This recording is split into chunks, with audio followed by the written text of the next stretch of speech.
Hello and welcome to a brand new episode of Germany in Focus, a news podcast made possible by members of The Local. Today, we're talking about a mini heat wave coming up, and after a 50-hour rail strike was called off at the last minute, we'll talk about what's happening with transport strikes across Germany.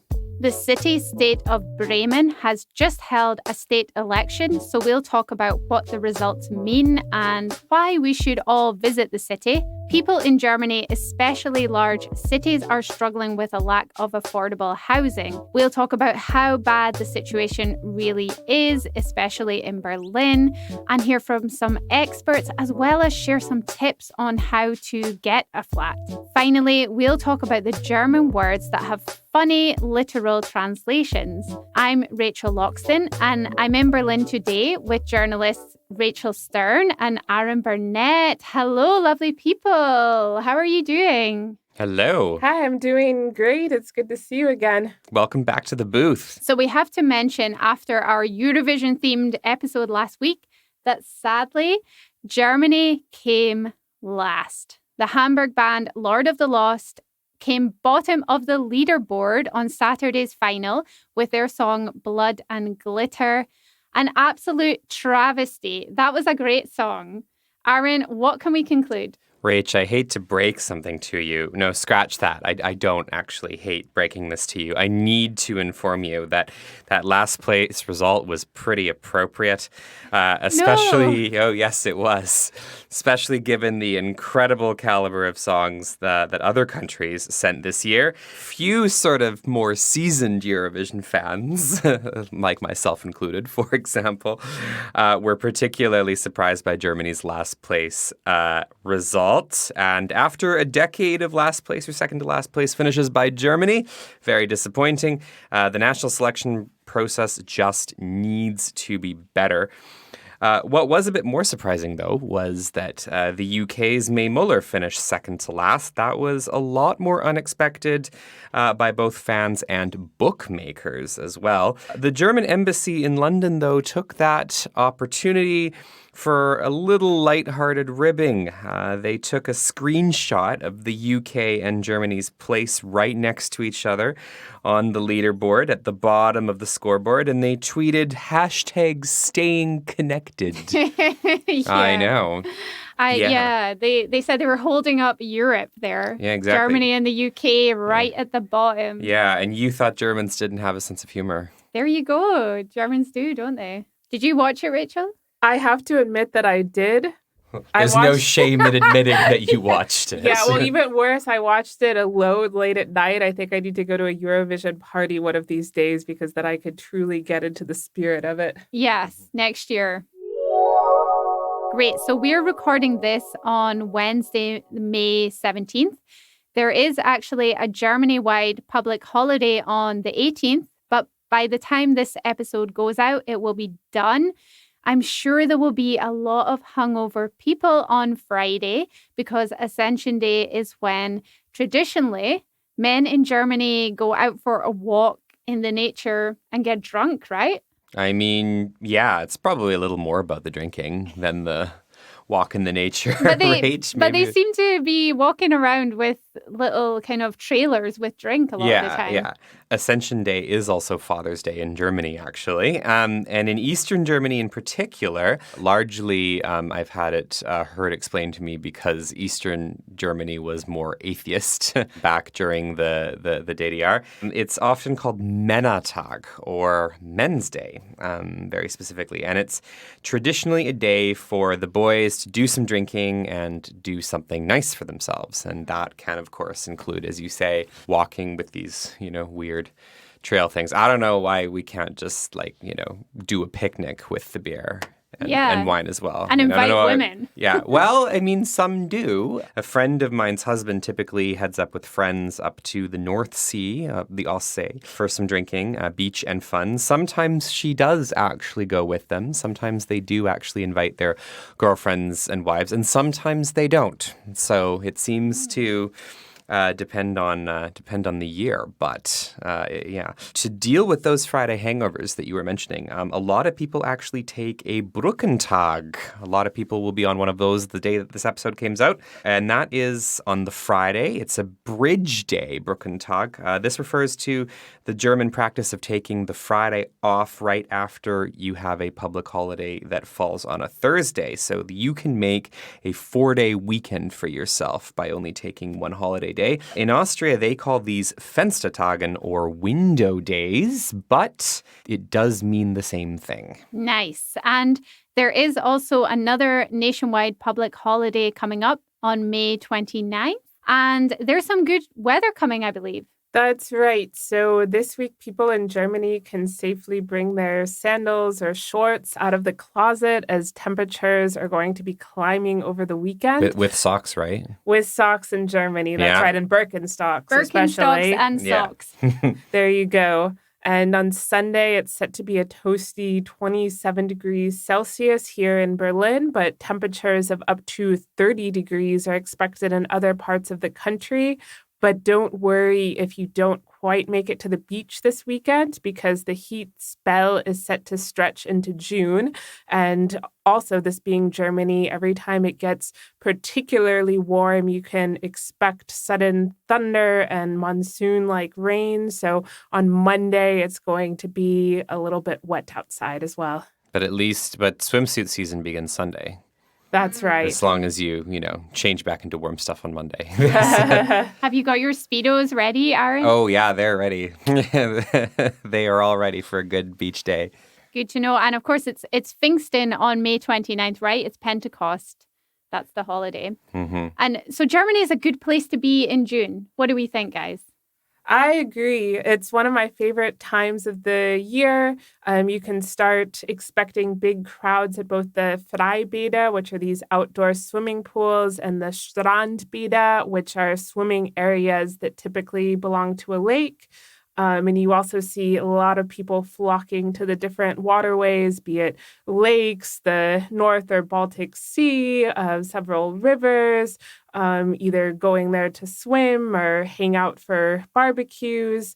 And for me, one of the signs that summer has arrived are all of the queues that you see forming for ice cream. And people either line up for a Kugel, like a scoop of ice cream. And there are also several very uniquely German creations, like the so-called spaghetti ice. Oh, yes, spaghetti ice. I think I wrote a whole article on spaghetti ice. I remember it inspired me to try it. Yeah, it's kind of like, it's just ice cream in the shape of spaghetti with tomato sauce. Not tomato sauce, strawberry sauce. I would hope not. Strawberry sauce that Okay. looks like tomato sauce. It's so realistic, we think it's tomato sauce. So realistic. Great, thank you both. Let's move on now and talk about strikes, because there was meant to be a 50-hour-long rail strike happening this week, which would have paralyzed long-distance and regional train transport, but it was averted at the last moment. Rachel, what happened? Was there a deal reached? No, there wasn't. Deutsche Bahn and EVG, which is the largest rail union in Germany, basically decided at the 11th hour, at the very last minute, that they were going to call off this strike, but they did not reach any sort of concrete deal as far as what their minimum wage should be. But today, as we record our podcast, they're actually in negotiations with each other, and they're also planning on negotiating next week. So the results of those negotiations will tell if there are going to be more strikes around Germany. And EVG has said that if they don't reach any sort of set agreement, that they could very well strike, and these strikes could be even longer, lasting weeks at a time. Okay, so there is a possibility then of more disruption affecting long distance and regional trains. That's right. Every train belonging to Deutsche Bahn, whether it's the ICE or regional transport, including the S-Bahn in most cities, could go on longer strikes. But we have to wait until the end of the negotiations to find out. That's right. So by the end of May, we should know whether or not there will be more strikes. Great. And what about local transport strikes? Are we going to still see disruption there? Because there's been a few things happening this week. That's right. So to clarify, there are 230,000 rail workers who belong to EVG, and 180,000 of them work for Deutsche Bahn. So all of these workers have said they're not going to strike while the negotiations have taken place. But that means that there are 50,000 rail workers belonging to local, smaller private companies who are indeed striking. A lot of those have already gone ahead with their plan to strike on Monday and Tuesday. So you saw a lot of regional disruption, particularly in Bavaria and Thuringia and Brandenburg. And these rail companies could very well go ahead with other strikes while the negotiations are taking place. So that's something to tune into if you're a commuter or just planning on traveling over the holiday weekend and are wondering if there is a strike taking place. Okay, so the union members may strike and that would affect these areas. That's right. That's right. So all states have these local companies and they could very easily strike. And if the negotiations at the end of May don't yield a result, then basically all the 230,000 rail workers around Germany could decide to strike. So it's very much a story in progress. And we'll just keep our fingers crossed that things go well in the negotiations. Definitely. Thanks for that, Rachel. And we will keep updates on the locals website on those stories. Let's have a chat about who or what else has been in the news this week. And we're focusing on Bremen in northern Germany today. So the city-state held elections on Sunday, and the Green Party had a bit of a disappointing night. Aaron, what's happening over in Bremen? So a quick primer for everybody about Bremen before we start to begin. There are 3 city-states in Germany, Berlin, Hamburg, and Bremen. And Bremen also includes Bremerhaven, which is a smaller harbor city. That port city has about 115,000 people to Bremen's 550,000 or so. And this last Sunday, they had their state election, which saw the Social Democrats keep the city hall with an increased share of the vote, about 29%. So Bremen has traditionally been an SPD stronghold. It remains that way. The Christian Democrats are disappointed, even though they came second with about 26% of the vote. The Greens had big losses and went down to 11% from the 17% that they got in the last election in 2019. The far-right AfD now had 2 lists in Bremen, and they were thus barred from standing this time.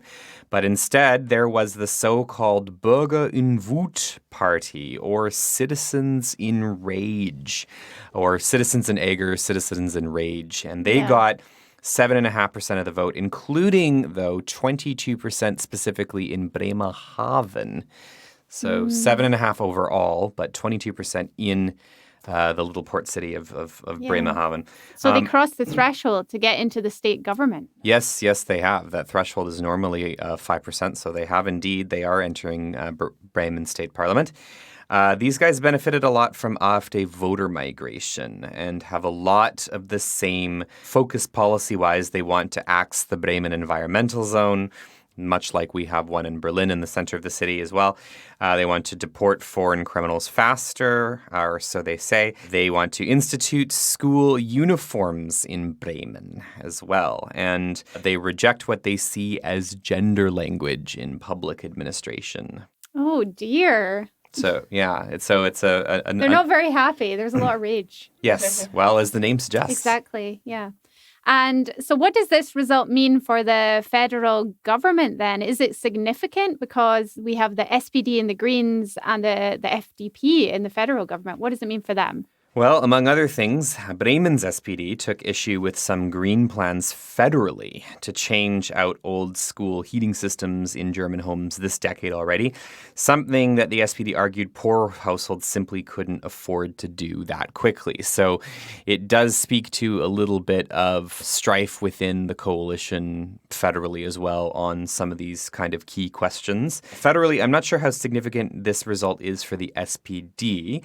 It won big in Bremen election, but it lost a lot of votes in Berlin in February, so it kind of comes out in the wash. The Greens, though, they lost votes in both of those elections, so they have some more questions to ask, as well as the FDP. The SPD in Bremen could keep the city's R2G, or Red-Red-Green Left coalition, the SPD Greens and Left, or it could do what the Berlin SPD just did and jump out of that left-wing coalition and into talks with the center-right CDU. If they choose to do that, you might start seeing some clues that maybe the SPD is going a little bit more of a centrist course rather than a left one.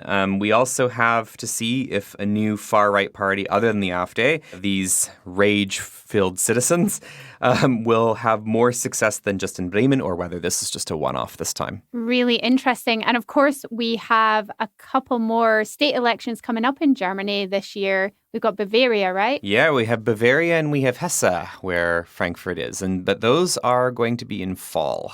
So it'll be after summer before we're looking at those. But those are big states, so a lot of people will be watching those. Something to look forward to. And guys, let's stick with Bremen for a moment. What's this city all about? Do you think it's worth visiting? Oh, absolutely, Rach. So as Aaron mentioned, it's a pretty small or smallish city of about 600,000 residents. And going back on a historical note, anybody who's read the Brothers Grimm has probably heard of the story, The Town Musicians of Bremen. And that was published way back in 1819. And it centers on these 4 aging farm animals who are mistreated by their owners. And they decide to run away to Bremen to become musicians. And now there's a famous statue devoted to them in Bremen's beautiful center square, or Marktplatz. And there you can also visit the charming Rathaus, or town hall, which contains the Ratskeller, which is basically a wine cellar with a collection of wine that dates back over 600 years. And it also contains the oldest bottle in all of Germany. So that's an attraction for Aaron, I'm sure. But I don't think they're going to give me one. This is the problem. This is my problem. You could try. You could just ask. I'd probably be arrested for doing another kind of heist, you know? And if you wanted to leave the Marktplatz and wander around the city, I would also recommend the historic Schnorr district, where you have all of these winding, charming streets and cafes where you can sit down for a cup of tea.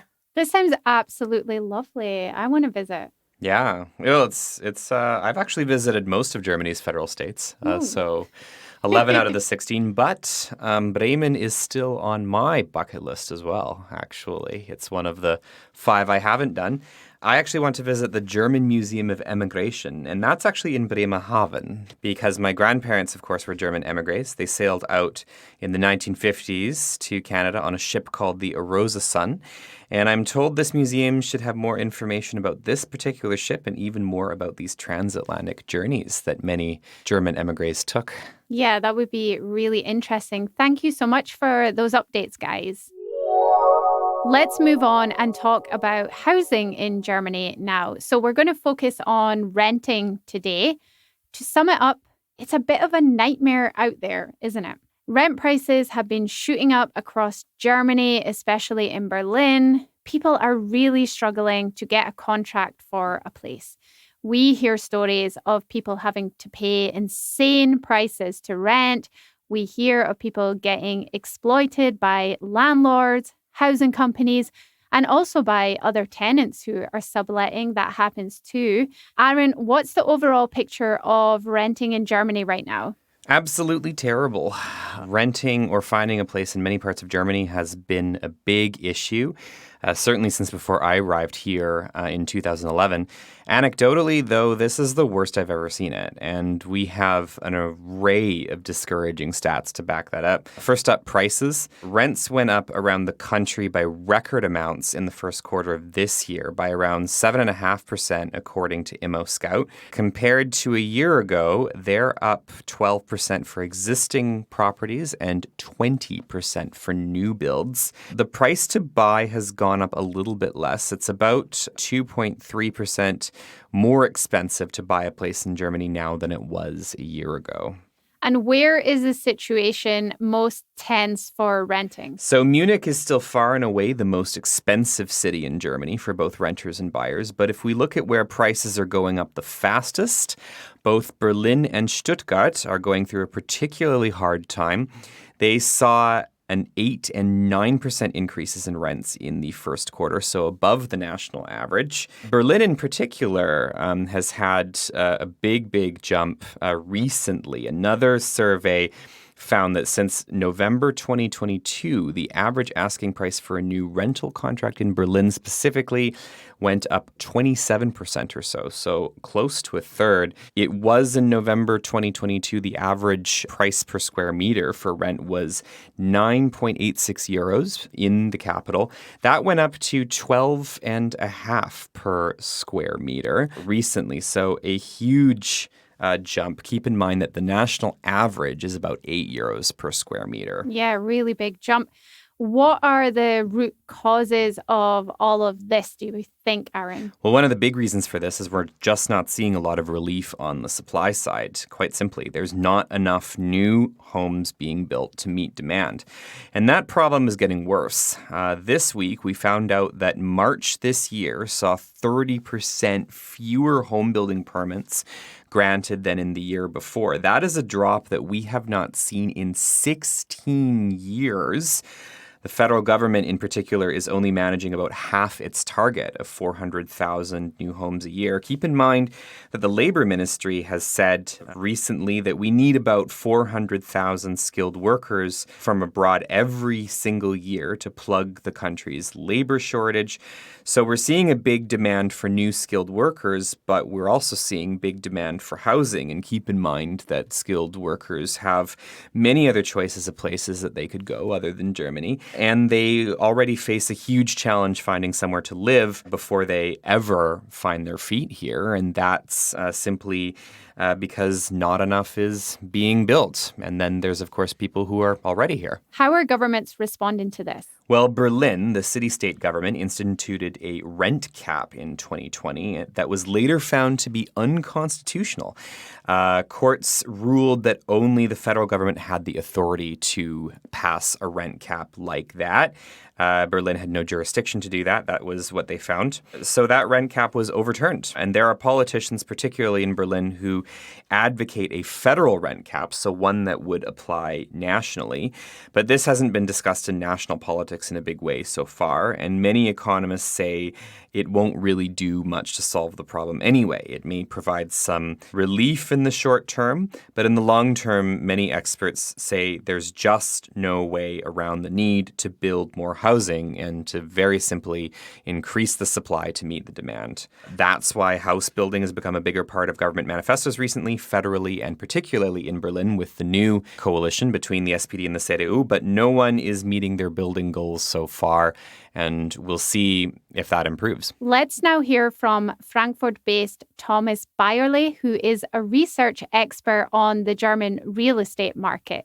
I asked Thomas how bad the problem of rising rents is across Germany. Well, it's always a problem if you come new to a city and look for whatever you call it space. New, which means when you commute or so, when you move from, let's say, Frankfurt to Berlin. Frankfurt, you are in, you know the market a little bit, you have a price feeling, what's the level of that?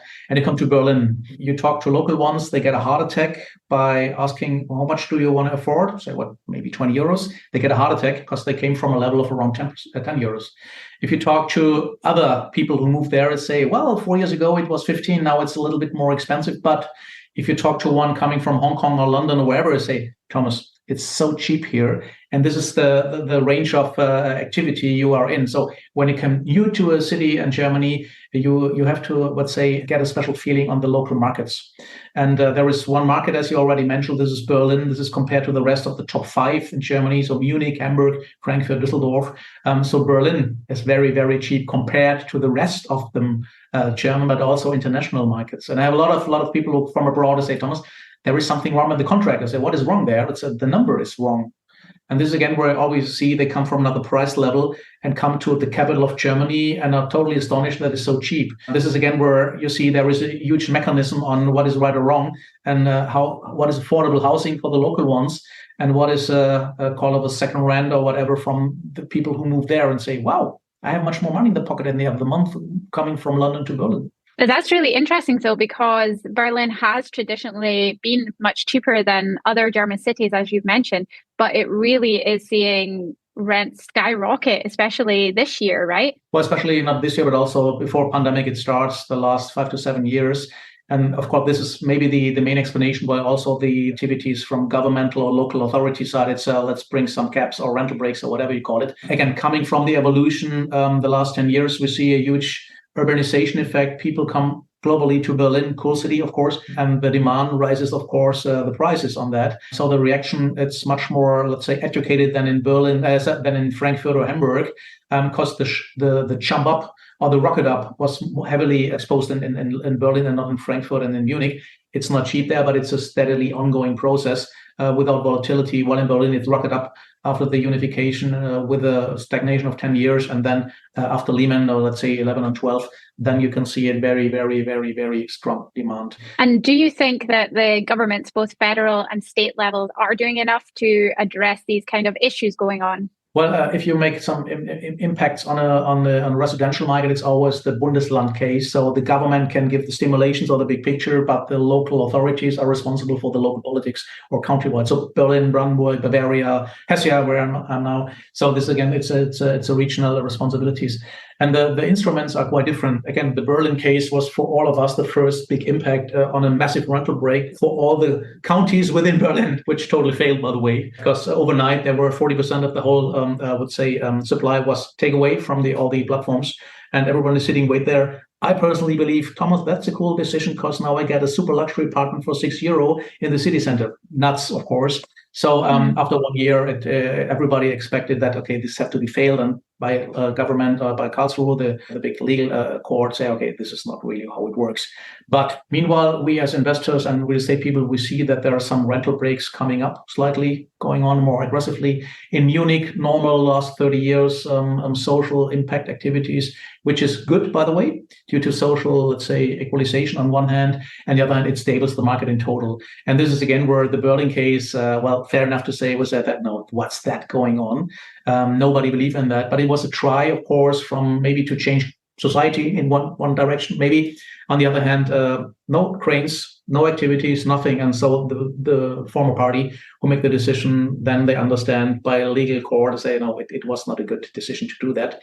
And now it's, let's say, stuck in the middle, which means build on one hand, energetic requirement, of course, heavily, positively, but heavily. And on the other hand, new construction where we all live. And this is again I wouldn't call it the sword of Damocles, but this is again the Gordian knot where we have to cut. So, because the demand is definitely there, huge urbanization, especially also after pandemic, it's going on. And this is again where we strongly believe that whoever will be we have a new mayor now. The only thing which is stimulate social activities, but also get a little bit more friendly and open with new constructions.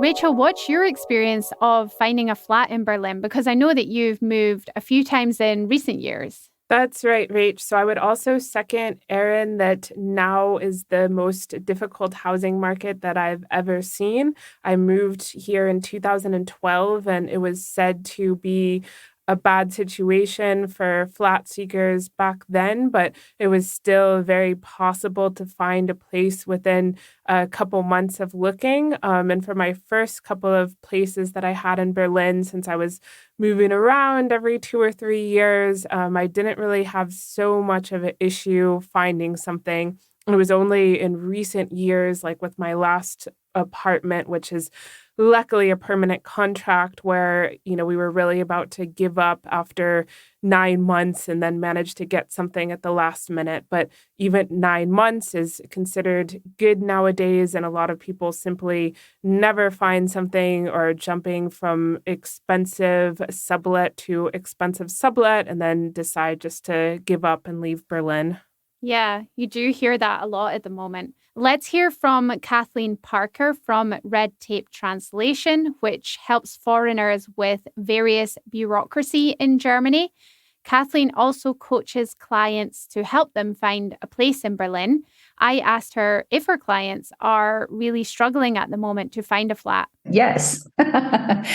When I first started working in relocation, it was about 2012. And there was an apartment shortage then, but that is nothing compared to what is happening right now. It's extremely difficult. And the relocators that I'm in contact with, many of them offer flat search packages. Most of them are booked out until October 2023 and beyond. And they will typically only take on cases if the expectations are reasonable and the budget is high enough. So everyone else seems to be left to fend for themselves. And what are the main difficulties that you're seeing that people are struggling with? For example, is it getting a viewing? Is it getting shortlisted? Or what are you kind of seeing? Well, I guess supply is low, demand is high. That's the main issue. If apartments are advertised on internet portals, the most well-known one being unionCould.24, then they are typically listed for no more than 10 minutes or an hour. And once they're taken down, there are bots and applicants who have, well, the real estate agents will have 200 applicants within 10 to 20 minutes, and they'll put it down and they'll select some of the first couple of applicants that they see. So if you are not online at the right time, or you haven't figured out a bot to apply for the right place at the right time, then you're too late. That's the biggest issue I'm seeing for people who are doing it themselves, who are trying to find a place themselves. And do you have any tips or advice that you would give people if they are searching for a flat in Berlin or thinking about coming to Berlin to search for a flat? Well, look, if money is no object, then I would say get someone to do it for you. I don't do it myself at Red Tape Translation, but I am in contact with a lot of relocators who do offer flat search packages, and it would just be such a relief of such an enormous amount of stress to just have someone do it for you. And many of them guarantee a certain number of viewings, and that itself is a huge struggle to get. So I think it's definitely worth it. If that's not affordable, then, I offer a coaching where I tell you how to use the platforms and how to use the bots and give you lots of tips on how to do it yourself. So if someone is keen to do it themselves, then I can certainly help. Otherwise, my tip would be to have a ready-to-go application package with all of your documents saved as one PDF and have it ready to go at the blink of an eye, so that if the place of your dreams does happen to come up and you do happen to be able to respond quickly, there's no mucking around. You can just have it saved on your phone so that you can send it off with one click. That would be my tip. And to have an application package with documents in German, with all the financials and all of the other things that you need, have it all there all at once. Brilliant. Thank you so much for your time, Kathleen. My pleasure. Do you guys have any other tips for flat hunting in Germany? Well, it's not a task you can do casually anymore. You can't spend half an hour flat hunting a week and get one easily. You need to be on top of listings and be aware that a flat might be posted at 10 a.m., the listing might be closed at 10:30 a.m. because of high demand, and as we've just heard from Kathleen, you need to be ready for a 6 p.m. viewing, potentially, and that could very easily all be in the exact same day. I've had some friends who've had some success with agents. Pay attention to neighborhood WhatsApp and social media groups. A lot of people will go there first before they post something online to a renter site. I remember myself, I actually had to find a roommate once. I had one who moved back to Australia and I had to find a new person. And I remember posting an ad for a flatmate, and I remember how quickly the emails poured in with a lot of people. I very quickly had 60 emails, and the people that I invited for viewings were the people that just shared the most information they could about themselves. So don't skimp out on info when you're writing these queries. Yeah, and Erin makes a really good point about being quick in replying. And on that note, I think you have to sign up for a paid ImmoScout account. Nowadays, you're really finding the most listings on there, especially if you're looking for a permanent contract. But a lot of people who are advertising their flats will just keep the ad up for, a half hour. I've even heard of 5 minutes before. And with the paid app, you'll get to alert as soon as a place that meets your criteria comes up. And you can already have the bulk of your information saved. So you can be really quick on sending all of your details out, even your saved pay slips, and it will maximize your chances. Great. Well, thank you both so much for that. We're going to finish off today chatting about one of our favorite topics, the German language. We're talking about German words with really funny or interesting literal translations. German just describes things really, really well sometimes. It hits the nail on the head, right? Yeah, it's a practical language. A very practical language. So I'm going to start us off today with a few of my favorite German words that are really evocative. Das Zahnfleisch. That translates to tooth flesh or tooth meat. Tooth meat. Of course, gums. Mm-hmm. That's such a great way of describing gums, right? Another one I love, die Nacktschnecke, the naked snail, or indeed the slug. Yeah, the slug. Yeah, it's a naked snail. Doesn't have a shell to protect them from the salt shaker when you find them in your garden, Yeah, and one of my favorites, der Dudelsack, which is the bagpipes, the Scottish instrument. It translates to tooting sack, but I think just doodle sack just sounds like what the sound they make. I think my dad would be amused. Yeah? Yeah? Yeah. Your Scottish dad would love this. Yeah, well, I mean, he wore kilts to formal events and enjoyed a good, as we say, tooting sack. Yeah. As we were. Bagpipes. Guys, what have you got? Well, personally, nothing for me quite beats Kummerspeck. This is my favorite one. It literally translates to grief bacon. Such a great word. It could be pork or bacon, but don't worry, vegetarians and vegans. You can also use the word Kummerspeck, despite the sort of the literal translation. It can be used as an expression to describe more than one thing. So you can definitely use it for ice cream. For example, basically in English we would say eat your feelings. Yeah. You've had a bad day, something terrible has happened or whatever, and you eat your feelings. You buy something to just eat, and you can, it can be bacon, but yeah, it can be some ice cream, or it can be some chips, or it can be, chips or crisp or whatever. Generally, it seems to be things that, are bad for you, that, aren't particularly healthy. Comfort food. Yeah, I don't know people that, eat a huge, massive bowl of grapes and say that they're eating Kummerspeck after a bad day. That's not something that happens, I suppose. Yeah, I would prefer a tub of Ben & Jerry to be stereotypical here. Yeah, I probably would too, if I'm honest. Good old Haagen-Dazs. But the other one is one that amuses me, certainly at Christmas markets every year. And one of my favorite places, and that's Handschuhe. Quite literally, hand shoes for your hands. Yes. I know. Perfect word for gloves. I know, Such a cute term. It's a great word for gloves. Again, so practical. So practical. Rachel? Yeah, so speaking of animals, I really like the word Faultier, which literally translates to lazy animal or slug. Mm-hmm. And you can also use it to describe people, as I do myself. Yeah, exactly, as I do myself sometimes on a Sunday, having a Faultier type of day. I've known a few Faultier in my time. Yeah, it's a great word for sloth, isn't it? Sloth, yeah. It really is. And then this one isn't quite as cute, but I like the word Klobrille, or toilet glasses, or literally toilet seat, which I find to be a more elegant way of describing what we commonly use multiple times a day. Wow. Glasses for your toilet. Very nice. I mean, if you need a new one, it's a nice way to describe it if you go to the shop and like glasses for my toilet. Oh, dear sirs, I'm looking for Klobrille. That's it for this week. Thank you to all our listeners. And as always, we'll add the links in the show notes for the stories we've been talking about. And please leave a review or a rating wherever you listen to your podcast, especially if you enjoyed our episode. This week's panelists have been Rachel Loxton and Burnett.